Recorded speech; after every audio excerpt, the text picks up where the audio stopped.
Welcome to the Healthy Skin Show with Jennifer Fugo, where we're flipping everything you've been told about your chronic skin issues upside down and connecting you with alternative solutions your dermatologist never told you about. Welcome back to episode number 205 of the Healthy Skin Show. In today's episode, we're going to be talking about what do you do if you've got rashes and you maybe want to take part in doing some of these different techniques you see online, moving the lymphatic fluid around. One specific technique for the face, typically for the face, is called Gua Sha, and the other is called bodybrushing. So how do we do this when there's rashed skin in such a way that you can get the benefits from it without further damaging or harming already rashed skin? My guest today is Gianna de Torre, and she's a licensed acupuncturist and herbalist who has experience in this field for the last 12 years. In 2018, she co-founded Wildling with Jill Munson and Britta. She also became a mom in the same month that Wildling was launched. And still to this day, she offers facials and intuitive acupuncture sessions in Los Angeles, California. And today she's going to talk to us about the techniques and the approach that folks in our community would be best to take. That way we do not cause any more damage to an already damaged skin barrier, but also how could you benefit from these particular techniques? I do try my darndest to employ them in my practice, and I figured having a conversation here on the Healthy Skin Show would be an excellent opportunity for all of you to hear about the benefits of these particular modalities. So without further ado, let's dive in. Gianna, thank you so much for being here today. I really appreciate it. It has been an honor to get to know you and your work and the work of the company Wildling Beauty that you are one of the co-founders for. And I'm excited to actually have this conversation today because I do recommend to my clients to work with their lymph, so to speak, doing dry brushing and gua sha and whatnot. But you guys are like the experts in this. So I'm glad that we're able to have a conversation around this because I do think it can be incredibly powerful. So just out of curiosity, what got you into this whole field of being interested in gua sha and dry brushing and whatnot? Thank you for having me. And I am I'm a licensed acupuncturist. And a long-time yogi and health enthusiast. And I really came to Gua Sha specifically through my Chinese medicine studies, which I started in like 2005. And what I really love about Gua Sha and what really like stuck with me right away was that, you know, it was the first thing that I was empowered to do in the clinic, which means, you know, when you're starting acupuncture school, I can only really speak for California, but when you're starting acupuncture school, you almost immediately start observing in the clinic. And you're taking like massage courses and, you know, biomedicine and Chinese medicine courses and all of these things and absorbing all of this information. And the first thing that I was allowed to do in the clinic was Gua Sha. And it has a long history of being used by professionals to, you know, decrease fever, to increase immunity, to benefit the lungs and respiratory conditions. It's known to revive consciousness and relieve pain. And so, you know, the first time that I was able to like use it on a patient, it was like relatively easy to do. It inspired like instant results.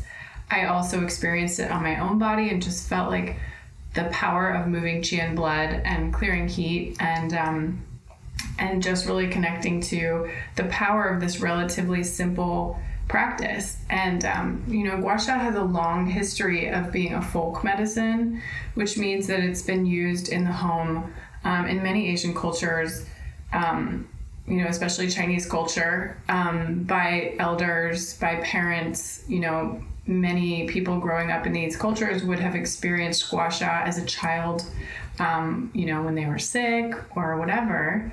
Chinese medicine doesn't really talk a lot about, you know, the beauty benefits of Gua Sha. But as I really began to, you know, develop my practice and get a little bit older, I noticed that especially in Los Angeles where I live, there's almost this like epidemic of just feeling like you need to like go into the derm at a certain age and like get injectables. And there's almost this expectation that that's just your option and that's what you do. And, you know, there's nothing wrong with that other than the fact that there aren't other options. And so as I was working and living in LA, I really wanted to offer a holistic option to, you know, benefit the skin. And, you know, we all want to look better. We all want to feel better. And so I really came to, you know, facial gua sha and facial acupuncture as a way of just, you know, offering alternatives. Like we can choose between organic and inorganic produce. We can choose between like where we shop. We have all these choices to make with our health and our wellness. But I didn't feel like, you know, as women, you know, getting older, that we have like a lot of options that are holistic and also pharmaceutical.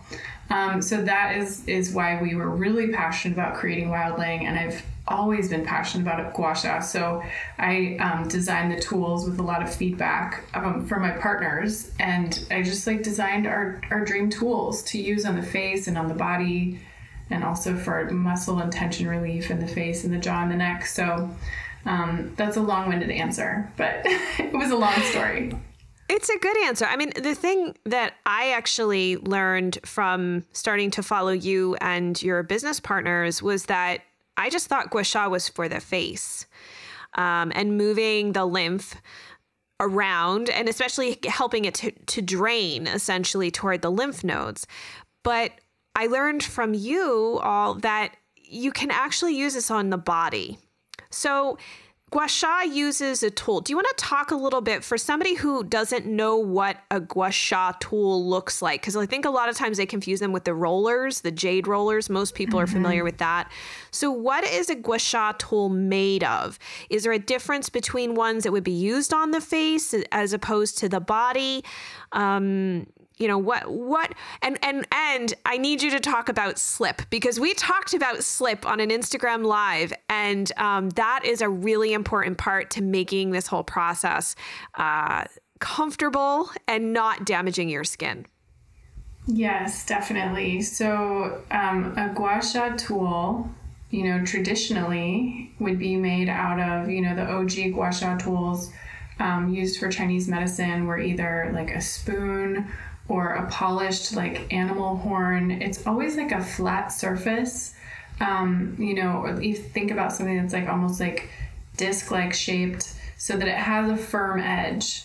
Some people even use like lids, like think about like the lid to the tiger balm, which is like a very commonly used Gua Sha thing in practice. So when you're using like a firm edge against the skin, Gua Sha translates as like scraping sand, but it really refers to scraping the stagnation out of the tissues. So if you think about using like a firm edge on the bottom of like a lake bed, when you're dragging a lake, you're going to stir all of this silt and stuff to the surface, and it's going to get kind of like mucky, right? Because you're moving it around. That's the same thing that you're doing in the tissues. When you apply oil and tonic, we have a tonic first and then an oil for hydration and then slip and moisture. And then you glide the tool across the skin. It's like you're hitting those deeper layers of the tissue and pulling all of the stagnation up to the surface. Now that would be on the body. And there can be some marks that are similar to cupping on the body. We would never use that type of pressure on the face. So on a much more gentle level, you're also moving qi and blood and lymphatic fluid on the face. Just like you said, you're absolutely stimulating lymphatic flow. And I think that you're not alone. Like right now, Gua Sha is trending so hard. Like you used to Google Gua Sha and you would just see these crazy markings on someone's back, and it would be like random articles here and there. Now, when you Google Gua Sha, you will see only stuff about the face. So it's really easy to feel like this is something that is really gaining traction in the West, mainly for use on the face. But it's a really powerful modality that works on many levels. So like I said, like according to Chinese medicine, it moves qi and blood, which is energy and blood. and clears stagnation from the tissues. So according to Chinese medicine, stagnation is the root of disease. So anytime that we're like increasing the flow, we're increasing overall health, and then you're also improving, like a great side effect is that you're improving the way the tissue looks. So the tissue is going to look more, it's going to get more circulation. So a lot of times the skin on the body can be kind of like dull. And so when you increase the circulation, you notice like, wow, like my skin looks more even, my skin tone is more even, it feels smoother. So those are some of the benefits again on the body. And then on the face, when you use that really gentle pressure, we cannot stress enough, like the pressure on the face is so gentle. Like think more like frosting the cake rather than giving you yourself a deep tissue massage. Like how gentle would you be with a cake? You're not trying to like mess up the frosting, right? And we always like use the tool almost flat to the face and hold the skin and secure it with the opposite hand. You can go down a whole rabbit hole of Instagram tutorials in our IGTV that will cover this like step by step. But you're really gently increasing the flow of qi and blood, and you're guiding that lymphatic fluid down towards the lymphatic centers so that your skin is depuffed. You're relieving facial tension and relaxing the muscles. You're also smoothing the fascia, which is the connective tissue. All of these things kind of contribute to age over time, or like signs of aging, I should say. So if we have a bunch of habitual facial expressions that we're making, and we're not kind of massaging that tension out, we're not revitalizing the tissue, it's a very natural way to kind of encourage the flow and also encourage the glow, so to speak. So the results with that are really kind of immediate. Like you'll look different as soon as you do either body gua sha or facial gua sha. Know that on the body it can leave some bruising and some marks, which is totally normal. But yeah, the results are instantaneous and then more cumulative also over time, because when you're getting in there and you're relaxing the face, and it's actually really addictive. Like I feel like my face just craves it over time. So I will acknowledge that I started doing facial gua sha earlier this year, so a few months ago, and I noticed a huge improvement I was getting like these, I don't know what you call them, the jowl look on the side of your jawline. And I've noticed that has really gone away. My skin does look and feel better. I wasn't aware of the body gua sha until more recently. So that hasn't been my focus, but just for the facial improvements, that's been really nice. And I've also encouraged other clients too, where they comment that they feel like their face is very puffy. There's a lot of puffiness going on under the eyes, especially after waking up in the morning. They just feel the face looks full. And they have also noted that they do feel that there is a pretty good difference in how they look when they do it. The one thing that I did learn kind of the hard way, because I thought, well, I'll just use the tool. You know, they're usually made of jade or some sort of stone, essentially the tools. They can be made out of all different forms of crystals. Ours is made out of bien stone, which was created when a meteor struck a mountain in China. And it's like one of the original pillars of Chinese medicine, this stone. So they can be made out of various stones. We kind of picked one that feels really connected to the roots of the practice. But yeah, a lot of different kinds of stones out there. Well, there you go. So at least now you all know it's a stone tool. It's a stone tool. But slip is really important. You had kind of touched on that. I initially thought that you just use the tool, but that's not the case. You have to have some slip. So when you say slip, whether you're doing it on the face or the body, what do you mean by that? Yes, so that means the application of oil. And at Wildling, we also incorporate tonics for the face and the body. We have a hydrating tonic, Empress tonic, that we use on the face, which also activates lymphatic circulation. And then over that, we apply the Empress oil, which also has ingredients that kind of like boost the benefits of gua sha. They're very circulating, plumping, and toning ingredients. And what that slip does is it provides like a frictionless space, frictionless surface for the tool to glide over. Because you can imagine if you just like picked up something and it kind of stuck to the skin, it's going to stick to the skin and stretch the skin, and it might feel unpleasant. But when the tool is sliding on oiled skin, it has more slip, and that slip allows the tool to really do what it's meant to do. And you can really relate to this. Like, hopefully out there you've had like a massage with oil versus a massage without oil. Once you have the oil massage, like the hands are able to really like glide along the skin in an amazing way. Without oil, you can do things like acupressure, shiatsu. There's a lot of really incredible techniques that don't use oil, but there's a really nice feeling that happens with that slip and the glide, and it's the same thing with the Gua Sha tool. So using the oil is an essential thing to do. And so a lot of people will hit us up and they'll say, what do we do if we can't use oil on our skin, or our skin doesn't react very well? And there's creative ways, like you can try using a serum as long as it's like really slippery. Some people, I had like a friend tell me that she likes to just like wet her skin and use a little bit of like moisturizer that's water-based in addition to the water, which you might have to like reapply a few times if it starts to like get sticky or dry.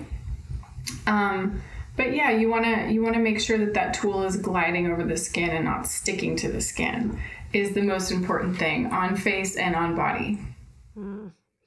And in terms of, well, I want to talk about dry brushing first, and then I definitely want to touch on when there are good times to do this and when we should avoid it. But how is dry brushing different than Gua Sha, or are they connected? Yeah, so dry brushing is like derived from like many different cultures practice some form of dry brushing. Dry brushing and Gua Sha are not a traditional Chinese medicine combination. This is something that we've kind of like combined based on our knowledge of, the body and the lymphatic system especially. So dry brushing works, lymphatic drainage is a very gentle technique typically. It's not deep pressure. And dry brushing works in that way where it's stimulating the surface of the skin, which is very exfoliating.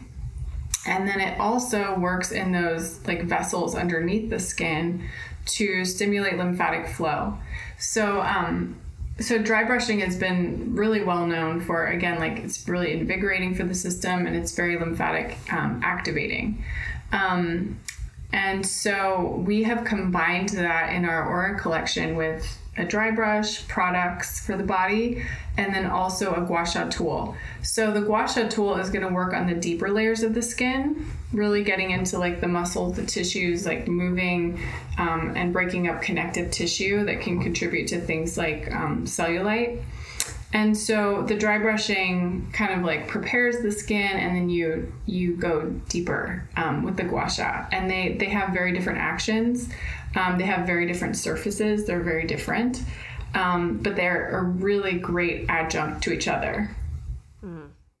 I love that explanation. I didn't think of it that way, as like they're different levels. So you go deeper with the Gua Sha than you do with the dry brushing. Because I feel like lymphatic drainage can be so helpful for people who are really struggling, no matter where you are on your journey. I know even there's been times where I've recommended somebody has like a little trampoline at their house, and I'm like, get on the trampoline and bounce up and down. It does help to move your lymphatic fluid. Doing some sun salutations can also move lymphatic fluid as well.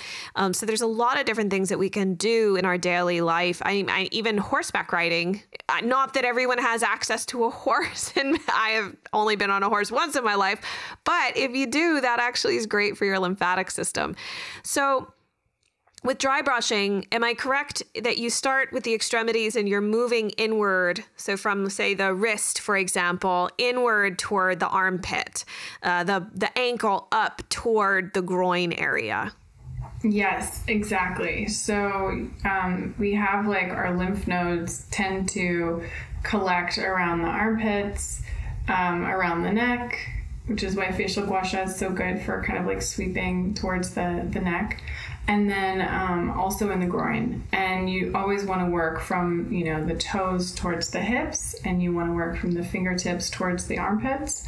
In order to really like get that lymphatic movement. If you're going the opposite direction, you're actually encouraging lymphatic flow in the wrong direction, because it is going to detoxify and drain at those lymphatic centers that are, you know, closer to the trunk. So that's a really great thing to keep in mind, is that you're sweeping generally towards the armpit and towards the groin, towards the neck.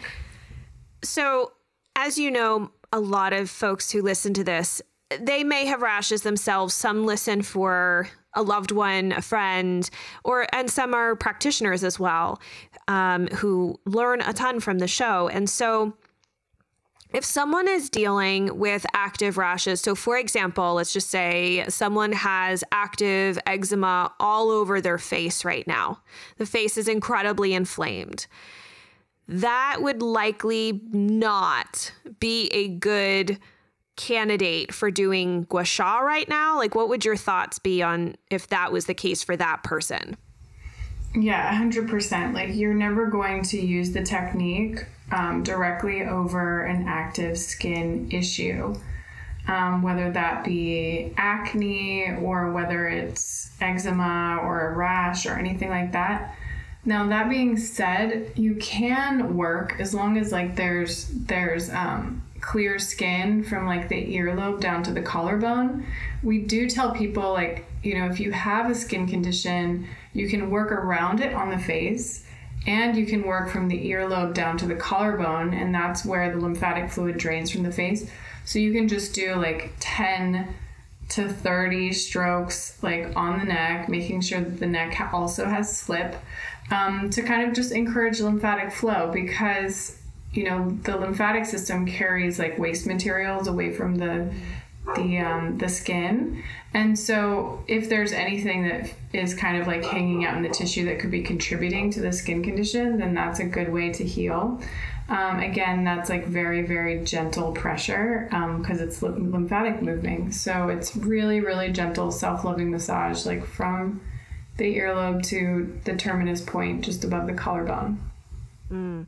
And that person then too could consider like dry brushing the rest of the body, gua sha on the body. Whereas for somebody who might have rashes on the body in certain areas, that's where, if their face is clear, gua sha on the face. So I think that's the point, is you have to customize where it is, and based on where your rashes are, how flared up they are, how angry are, because you don't want to do this. I would assume you don't want to do any of this over areas that the skin is broken or it's very weak and fragile and could break open, I would assume.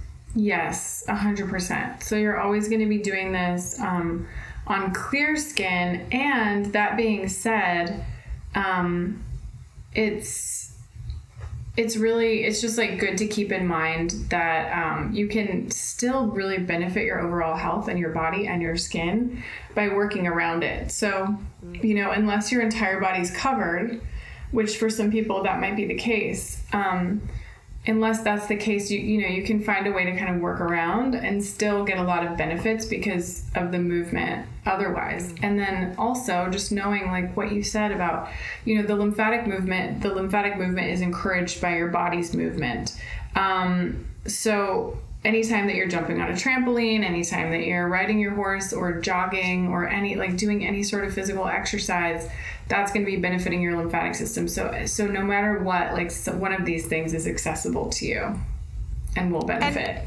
And just out of curiosity, is this just for adults, or is this something that like teenagers or even children you can do with kids? Or do you have any thoughts on just age for somebody who's listening, who's maybe a mom and thinking, oh, this might be helpful for my daughter, but you know, the daughter is, 5.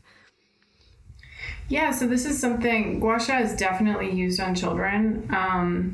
I know that, I talked about Gua Sha being a folk technique that's passed down, for generations, like in the home in many Asian cultures.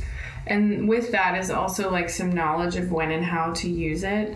So unless you have, had that tradition kind of like passed down to you, it's great to like do some research on, or like consult an acupuncturist directly for how to do this with your child. Generally, like massage in general and like gentle Gua Sha is going to feel really good to your kids. I know that my 2.5-year-old really loves it when I do any sort of like body work or Gua Sha to her. But when it comes to like, okay, my kid has a fever, like what can I do to like help them? It's good to consult a professional for that. But 100%, like this is something that is used on children. Obviously not necessarily for beauty, but for many different health and wellness conditions. Well, I really appreciate you taking the time today to share all of this with us, because it's something that I've been recommending more and more over the last year.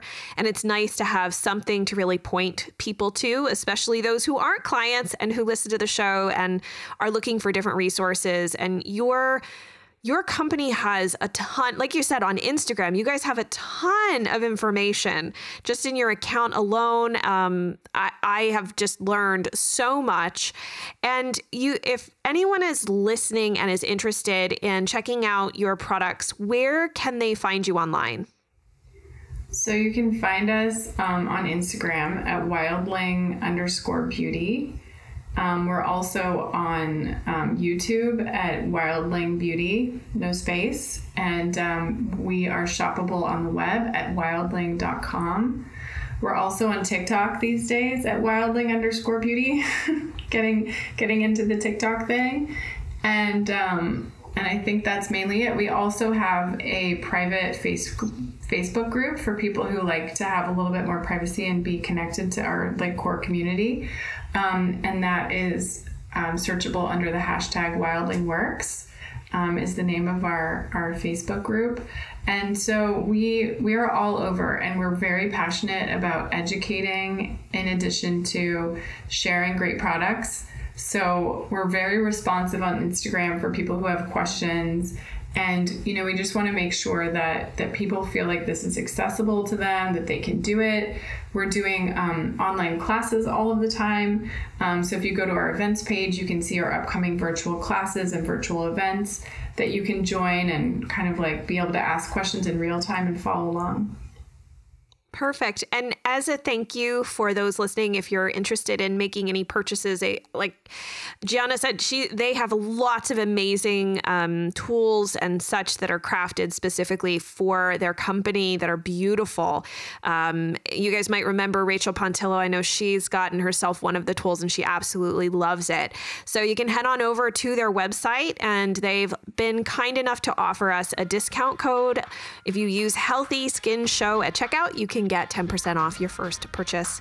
Thank you so much, Gianna. I really appreciate your time and your sharing your wisdom and enthusiasm about these practices.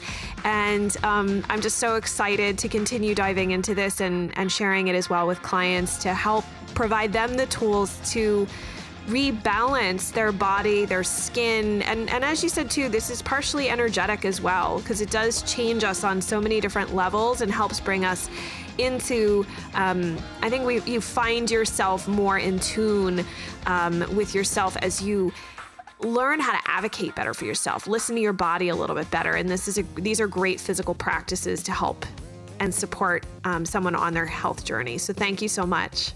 Thank you, Jennifer. I had a great time. I'm so glad that we were able to find a way to integrate in these amazing techniques into the Healthy Skin Show. If you've been wondering how you could utilize them for your own skin, now you have a much better and safer idea that is geared toward rashed skin, which I think is so, so important. Remember, if you are a first-time customer over at Wildling, you're more than welcome to use the coupon code Healthy Skin Show for 10% off your first order. All of the links and show notes are available over at skinterrupt.com/205. And if you have any questions or comments, leave them there. That way we can keep the conversation going. Then make a point to share this episode with someone you know who might benefit from moving the lymphatic fluid around using these particular techniques. And before you head out for your day, make a point to rate and review The Healthy Skin Show and subscribe if you haven't done so yet. That way you never miss any of our weekly doses of inspiration, research, tips and strategies, interviews with doctors, and even patients alike, helping you figure out your way forward as you rebuild healthy skin. Thank you so much for tuning in, and I look forward to seeing you in the next episode.